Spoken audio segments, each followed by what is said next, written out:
Skill number 4, skip and come back. Okay. Um, this might seem small, but it's not, because it can really change the whole way you approach doing the test, right?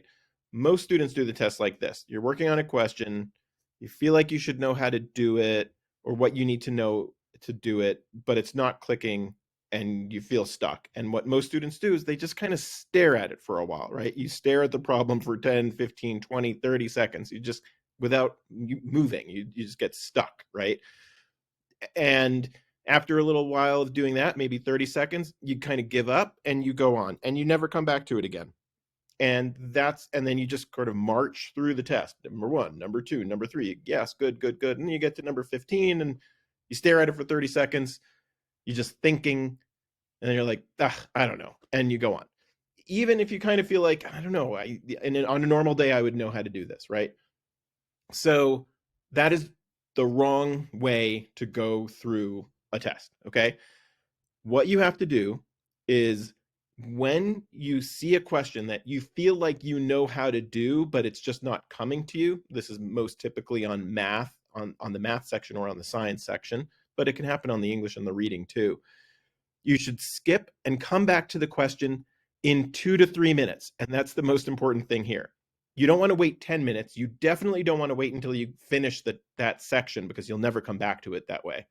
You want to wait 2 minutes. And what that means is you do like 2 or 3 more questions on the math section, for example. Same thing on the science section. That would be about 2 minutes. Okay. So if you want a hard number, do 2 more questions and then come back to it and read the question again as if you've never seen it before. That's the trick. You want to trick your brain into thinking that I've never seen this question before, because that gets you out of the rut. So when you just stare at it for 30 seconds, you create a rut and you kind of tell your brain that you don't know how to do this. Okay. But if you stop after like 5 seconds, right? You don't want to stare at it for 10, 20 seconds. You want to stare at it for 5 seconds. You're like, okay, I'm not making progress. Move on.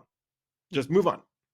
And then you do 2 questions and you come back to it and you read it again as if you've never read it before. Okay. That's as if you've never seen it before. And what you would do is you allow your brain to take in something new about the problem. It's like you trick your brain into seeing something that it didn't see before. Most of the time when this kind of situation happens where you feel like you can do it, but it's not coming, it's because you're reading a word wrong, or there's just some little thing that you know that you haven't like accessed the file in your brain for. And you just need this break. It's like it's kind of this magic trick that makes your brain start the process over again and gives you a much greater chance of having the thought that you need, remembering what you need. Oh, great.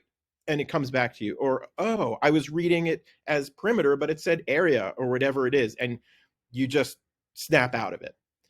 And then you can just move through the solution without a hitch, right? So you can skip and come back all the time on a test. It helps keep the momentum going, and that's really important. Momentum is really important on a test, and especially on a long test like this. You want to keep feeling confident. And that's another thing. If you stare at a question for 30 seconds and you don't make any progress, you sort of drain all the energy from you. And that's bad. You don't want to have all your energy drained. You want to feel like confident and like you're making progress and you're getting things right. And you want to keep getting as many, you want to use your time to be making progress and getting things right. You don't want to be using your time to stare at the page feeling stuck. So you just have to stop that within seconds and move on. Okay. Um, so I have seen students who, once they started doing this better, like their score just popped up, especially again on math and science. And because for a certain percentage of students, it can really make a huge difference. Okay. So practice this, skip and come back. Sometimes, again, you have to force yourself to do it because it's not natural. Force yourself, do it. It'll work.